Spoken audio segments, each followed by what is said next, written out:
हरे कृष्णा, राधे राधे।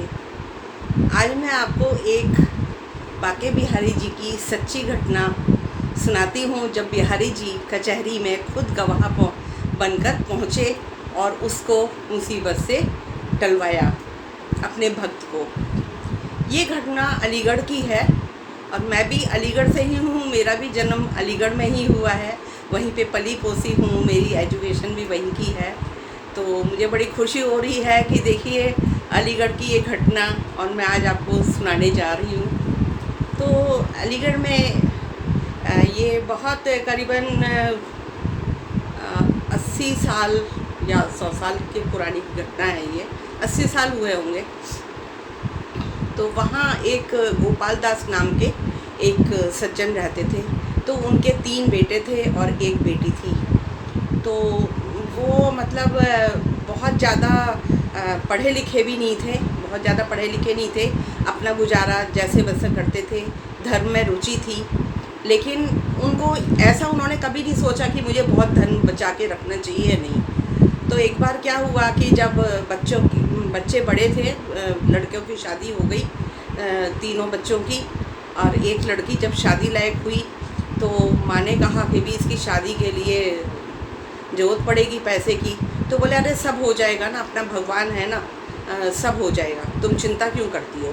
लेकिन पत्नी हमेशा नाराज़ होती रहती थी कि आप कुछ बचा के नहीं रखना चाहते हैं, सब कुछ लुटा देते हैं। लड़की है, सवा बड़ी हो रही है, उसके लिए कुछ रखना चाहिए। बोलते नहीं सब हो जाएगा। अंत में क्या हुआ कि जब लड़की की शादी पक्की होने लगी, मतलब रिश्ता हो गया और दिन पास आने लगे, तो उनके पास में कोई ऐसा नहीं था साधन कि जो शादी कर देते लड़की की बहुत अच्छे से। तो उनके एक दोस्त थे, तो उन्होंने कहा, तो बोले अरे तो चिंता क्यों करता है ना, हर बच्चा अपना भाग्य लेके आता है, सब हो जाएगा। लेकिन उनको अपने उस दोस्त पे बहुत विश्वास था।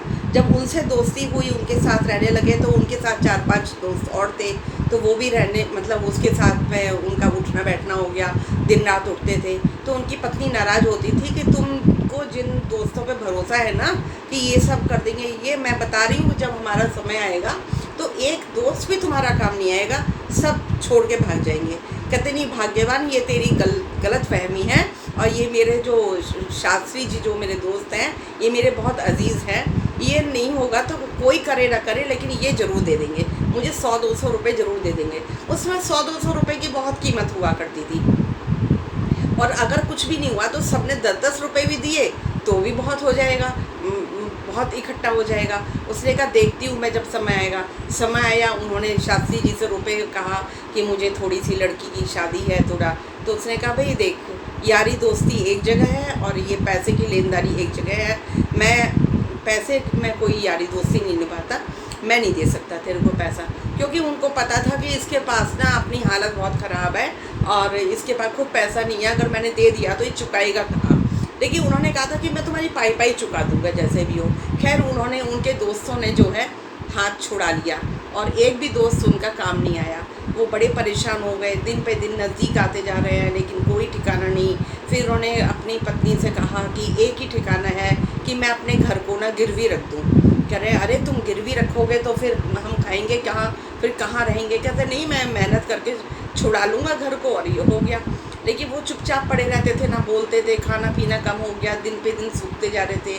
तो पत्नी रोज़ उनको उल्हाना देती थी, तुमने आज से कभी कोई बचा के नहीं रखा, मैं कहती रहेगी पूरी ज़िंदगी, तुमने देखा नहीं, लड़की की शादी होने वाली है, कहाँ से करेंगे, तुमने रिश्ता भी पक्का कर दिया, जब तुम्हारे पास पैसा नहीं था तो तुमने क्यों रिश्ता पक्का किया। लेकिन वो कहते हैं अरे भाग्यवान तू चुप रहना, सब हो जाएगा, सब भगवान है, जिसका कोई नहीं होता उसका भगवान होता है। उनको अपने भगवान पे बहुत भरोसा था। तो एक बार क्या हुआ कि वो जो है ना चले गए, निकल गए घर से, और घर जब वापस आए तो अपना बैलगाड़ी में रख के बहुत सारा सामान लेके आ रहे हैं शादी का, बहुत बढ़िया बढ़िया। पत्नी बड़ी हतप्रभ रह गई कि अरे तुम इतना सामान कहाँ से ले गए। सारा दहेज का सामान जुटा लाए थे वो, एक से एक बढ़िया। उसने कहा तुम कहाँ से लाए हो। कहते बस मैं ले आया, तुझे शादी की चिंता है ना, शादी हो जाएगी। जब बहुत पूछा, बहुत कुछ कहा, तो पत्नी से बोले कि ये मैंने अपना घर गिरवी रख दिया है, लक्ष्मीकांत कोई नाम था उसका, जो ये सब काम करता था, पैसे देता था, मुंसिफ तो मैंने उसके पास रख दिया है और मैं ये सारा सामान ले आया हूँ। उसने कहा अरे ये तुमने क्या किया, अब पता है क्या होगा। वो इतना ख़राब आदमी है कि जिसके पास उसके पास जिसका सामान पहुँच जाता है ना मकान वाला, वो वापस नहीं देता, चाहे वो पैसा भी दे दे। वो बहुत ख़राब गंदा आदमी है। तुम पूछ तो लेते तुमने क्यों दिया। उसने कहा नहीं हो जाएगा, मैं सारा एक एक पैसा चुकता कर दूँगा। फिर उन्होंने लड़की की शादी कर दी, सब कुछ हो गया। लड़की की शादी कर दी, करने के बाद उन्होंने बहुत मेहनत करी। उन्होंने ट्यूशन्स वगैरह पकड़े, बच्चों को पढ़ा के करके उन्होंने 2 साल के अंदर उसका कर्जा उतार दिया।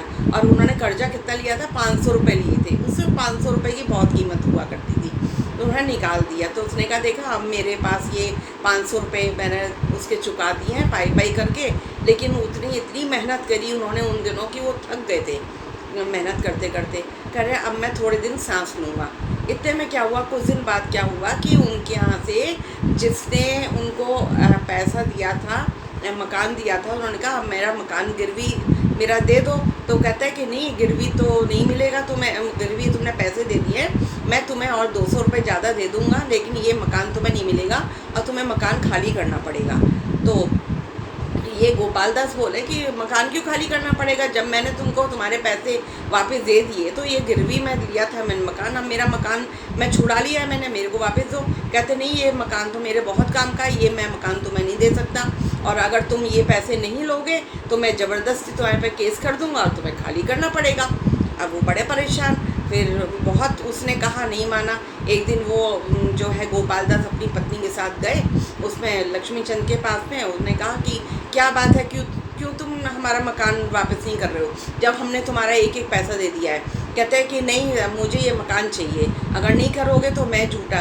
तो वो क्या करता था ये लक्ष्मीकांत जो था, ये दो बही बना के रखता था, एक झूठी बही एक सच्ची बही। तो उसमें एक में तो ये लिख देता था कि जिसने पैसा दिया, एक में वो झूठी बही बनाता था, उसमें कुछ नहीं लिखता था। इस तरह से लोगों का उसने पैसा बहुत बार रखा था। जब बहुत ज़्यादा हो गया तो एक बार क्या हुआ, ये बहुत परेशान हो गए, तो ये अलीगढ़ से घर से निकल पड़े। मैं कहाँ जाऊँ, तो एक बस आ रही थी, वो बस वृंदावन जा रही थी। ये उस बस में चढ़ गए, इनको नहीं पता था ये वृंदावन जा रही है। वहाँ जाके देखा तो इनका एक शिष्य मिल गया जो कंडक्टर था। उसने कहा अरे तू यहाँ पे कैसे, कह रहे हाँ मास्टर जी मैं बस चलाता हूँ। और उसने फिर आप बीती बताई उसने कि मेरे साथ ऐसे से बीता, और मेरे साथ बांके बिहारी जी ने क्या क्या चमत्कार किया, मेरे पास ऐसे ऐसे हो गया था, मेरे अपने नहीं थे, मेरी मौसी ने मुझे पाला पोसा, मतलब जो जो उसके पास घटा था उसने सारा कुछ बताया। और उसने बांके बिहारी जी के चमत्कार बताए कि वो कैसे अपने मतलब भक्तों की खबर लेते हैं। तो उसने कहा उन्होंने उससे पहले कभी बांके बिहारी जी के दर्शन नहीं किए थे, कभी गए नहीं थे। वो बोले कि चलो बासठ जी मैं आपको दर्शन करवाता हूँ। वो उनको बांके बिहारी जी के मंदिर में देखा, वहाँ देखा अपार जनसमूह, बड़े जयकारे लग रहे हैं बांके बिहारी जी की जय हो, बड़े हुए। जब उनको दर्शन देखे तो उनकी तो आंखें फटी के फटे, इतना मनोहर रूप, इतना सुंदर, ऐसा लगता है बोलती मूर्त। उनकी आंखों से अश्रुधारा बहने लगी और बहुत रोने लगे कि मैं क्या करूं, मैं तो फंस गया हूं, आप ही कुछ मतलब सुलझाओ मेरी बुद्धि। तो उसके जो सच्चे मन से गहरी की आवाज़ निकली थी ना, तो वो बिहारी जी के कानों तक पहुंच गई। और उन्होंने जो है मतलब उनकी कहा कि आज से तू जो है मैं तेरा ख्याल मैं रखूँगा। फिर वो वापस आ गए, रो पीट के वो घर वापस आ गए। कहते पत्नी बोली कहाँ गए थे, क्या मुझे नहीं पता मैं कहाँ गया था, लेकिन मैं क्या करूँ मैं समझ में नहीं आ रहा। मेरा एक शिष्य मिल गया था, वो मुझे बांके बिहारी के मंदिर ले गया था।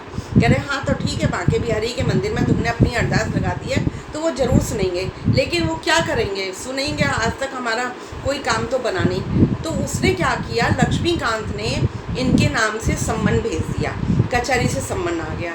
अब वो सम्मन जो है पहुंच गया वहाँ पे इसके पास। तो उसने पहले तो ये घबराते थे कि क्या होगा, लेकिन जब से बिहारी जी के दर्शन करके आए थे तो इनको डर तो बिल्कुल जैसे निकल ही गया था। पहले तो घबराहट होती थी, लेकिन अब नहीं, कहते अब तो मेरा बिहारी जी को बोल दिया, वो ही जाने, वो उनका काम जाने, मुझे नहीं पता, मेरा घर वो ही छुड़वाएंगे अब, है ना। उन्होंने सारा कुछ उनको छोड़ दिया और वो जो है आ गए, और सम्मन आया, उन्होंने ले लिया खुशी खुशी। फिर ये कचहरी में पहुँचे, वहाँ पे कोर्ट में इनकी हाजिरी लगी। तो उन्होंने कहा तुम्हारे पास कोई गवाह है जो तुम गवाह दे सकते हो, जज ने पूछा। उन्होंने कहा जी मेरे पास तो कोई नहीं है। फिर कहा कि तुमने पैसे दिए हैं? बोले हाँ, मैंने एक एक पैसे का चुकता कर दिया है। लेकिन वो जो था जिसको पैसे दिए थे तो उन्होंने कहा कि नहीं, इसने झूठ बोलता है, इसे मेरे को एक पैसा नहीं दिया। तो अपनी बही खाता जो उसने झूठी बही बना रखी थी वो दिखा दी कि देखिए, अगर दिया होता तो इसमें लिखा होता, कहीं भी नहीं लिखा है।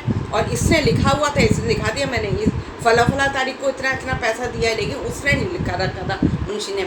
तो उसने कहा कि अब क्या कर, कहते तुम्हारा गवाह के लिए कोई बताओ, किसी गवाह का नाम बताओ। तो इन्होंने कह दिया, इन्होंने अपने गवाह का नाम लिखवा दिया, श्री बांके बिहारी लाल। तो बोले कि और उनके पिता का नाम क्या है? अब ये सोचने पड़ गए कि अब मैं उनके पिता का नाम क्या बोलूँ, मुझे पता नहीं है। इनके मुंह से निकल गया श्री हरिदास। और हरिदास जी ने ही जो है श्री बांके बिहारी जी को प्रकट किया था। तो एक तरह से उनके पिता ही हो गए, है ना। उन्होंने तो, उनका बाप का नाम क्या है कि श्री हरिदास, गवाह का नाम क्या है श्री बांके बिहारी। अब जो है कोर्ट का सम्मन पहुंचा वृंदावन में बांके बिहारी के नाम से, कि वो पहुंचे, डाकिया पहुंचा है, बांके बिहारी लाल कौन है, बांके बिहारी कौन है। सबने कहा कहाँ रहता है बांके बिहारी, कहाँ रहता है बांके बिहारी, कोई नहीं बताया। जगह हमें तो पता नहीं। तो इतने में क्या हुआ कि गली में वो जा रहा था पोस्टमैन, तो एक बच्चा मिला, तो 7-8 साल का बच्चा मिला। इनका हाँ भैया, क्या किसका पता पूछ रहे हो? कि मैं बांके बिहारी का पता पूछा हूँ। आ चलो मेरे साथ चलो, मैं बताता हूँ बांके बिहारी का पता। वो पकड़ के उसको ले गया और बांके बिहारी जी के मंदिर में जाके खड़ा कर दिया कि ये है। करे कहाँ है वो? कि इसके यहीं पर रहता है वो बांके बिहारी। ठीक है। वहाँ के जो गोस्वामी थे, उनका नाम में ये सम्मन आया कि भैया सम्मन तो आया, ये तो बांके बिहारी का मंदिर है यहाँ पे, लेकिन इस नाम का कोई पुजारी नहीं है, कोई वो नहीं है, ये तो बांके बिहारी जी का भगवान का मंदिर है। कहते पता नहीं भैया, ये सम्मन है। तो किसी ने कहा अरे तुम बहस क्यों करते हो, तुम ले लो, सम्मन है, कोई बात नहीं, ले लो।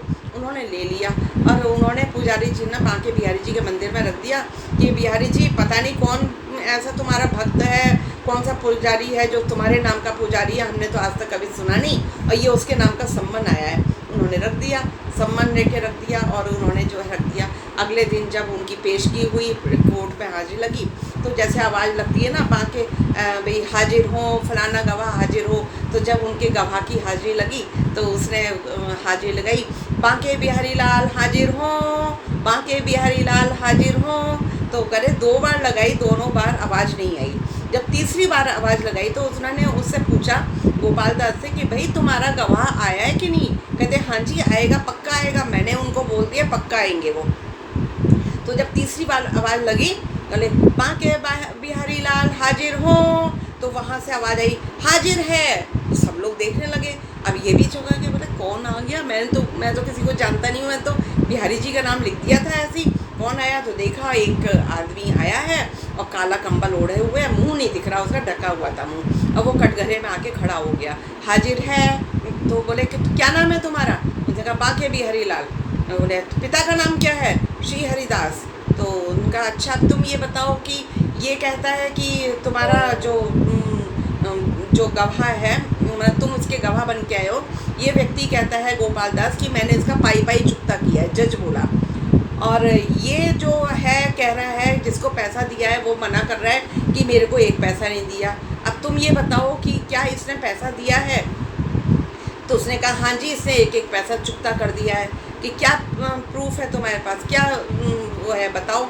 तो उसने बता दिया कि ऐसे ऐसे है। तो उसने कहा कि उसने बही खाता दिखा दिया कि इसकी बही में तो है नहीं। कहते नहीं, ये झूठ बोलता है, ये इसकी गलत बही है, इसकी 2 नंबर की बही है, 1 नंबर वाले में लिखा हुआ है। तो उसने कहा कहाँ है, यहाँ तो है नहीं। वो सब लोग गए, वहाँ पे उन्हें कुछ नहीं मिली। तो इसने सब लोग गए उसके लक्ष्मी चंद के यहाँ, तो वहाँ पे नहीं मिली। तो फिर क्या हुआ कि इन्होंने कहा कि अच्छा चलो मैं खुद चलता हूँ। बांके बिहारी लाल जो है वो जो कंबल ओढ़े हुए थे, तो उन्होंने कहा कि अरे अपना मुंह तो दिखाओ, तुम्हारा मुंह नहीं दिख रहा है। तो उसने मुंह थोड़ा सा अपना कंबल खोला, उन्होंने दिखाया। तो जैसे ही उनकी नज़रों पे आँख खुली, मतलब पड़ी उनकी जज की, वो तो चक्कर खा के गिरने लग गए। कहते अरे बाबा ये तो अदृश्य अलौकिक दर्शन हो रहे हैं। फिर वो बिहारी लाल जो कंबल ओढ़ के आदमी आया था, वो जो है गया और लक्ष्मी चंद के यहाँ, और उन्होंने बताया कि देखो इस अलमारी को खोलो, इस अलमारी के ऊपर बड़े वाले ऊपर वाले खाने में रखी है, पीले रंग की बही है, उसको खोलो। और खाता नंबर बता दिया, पृष्ठ संख्या बता दी, सारा कुछ बता दिया। वो खोलते जा रहे, खोलते अरे मिल गया। अब वो लक्ष्मी चंद हैरान, क्योंकि उसकी तो सारी पोरपट्टी खुल गई। तब वो आए और उसको सज़ा मिली। और उसका घर वापस हो गया, गोपाल दास को उसका घर वापस मिल गया, लक्ष्मी चंद को सज़ा मिली। लेकिन जज जो है, और इतने में क्या हुआ कि जब वो बता रहे थे तो वो गवाह जो था, जो बांके बिहारी लाल बन के आए थे, वो वहाँ से गायब हो गए। सारे लोग बोले गवाह कहाँ गया, गवाह कहाँ गया, गवाह कहीं दिखा नहीं। जज साहब हैरान रह गए। जज साहब आए और उन्होंने अपना सारा जो है जजगिरी वहीं पे छोड़ दी, समर्पण कर दी कचहरी को। बोले आज के बाद मैं कभी जो है जज नहीं करूँगा, क्योंकि जो है मैंने देख लिया कि जो जज की यहाँ पे जो है न्याय की सबसे बड़ी पाठशाला ये है कचहरी, यहाँ पे भी झूठ बोला जाता है। और जिसने जो न्याय का सबसे बड़ा न्यायाधीश है, जगत का न्यायाधीश है, वो उसने आके यहाँ पे गवाही दी है और इसको बचा लिया, तो मैं तो अब उसी की शरण में जा रहा हूँ। तो ऐसे है बांके बिहारी लाल कि बताइए, उसे सच्चे मन से बांके बिहारी लाल का कर दिया, सम्मान भी पहुँच गया बांके बिहारी जी के नाम से, और वो जो है उसका वेश धारण करके पहुँच गए और लक्ष्मी चंद को सज़ा मिली और गोपाल दास का घर छूट गया, गिरवी रख गया। तो उसने अपनी पत्नी से कहा, गोपाल दास ने, कि देखो मैं इन्हीं बांके बिहारी जी को अपना गवाह बनाने गया था और मैंने वहीं पे रो रो के मैंने अपनी चौखट पे सिर पटका था कि बिहारी जी आप ही हो, आप ही बता सकते हो, बचा सकते हो मुझे, और कोई नहीं। क्योंकि मैंने सच्ची कमाई की थी, बेईमानी मेरे ज़िंदगी में नहीं थी। उनके दोस्त भी जो थे, जो समय छोड़ के उनको साथ छोड़ के भाग गए थे, वो भी जो है हतप्रभ रह गए कि मैंने इसका साथ नहीं दिया। और देखो, जिसका कोई नहीं होता उसका भगवान होता है, और उसका देखिए साथ भगवान ने दिया। अपने भी जिसको वो अपना मानता था, अपने जिगरी दोस्त मानता था, वो भी साथ छोड़ गए थे। तो इसलिए जो है भगवान का हाथ हमेशा पकड़िए, दुनियादारी का कभी मत पकड़िए।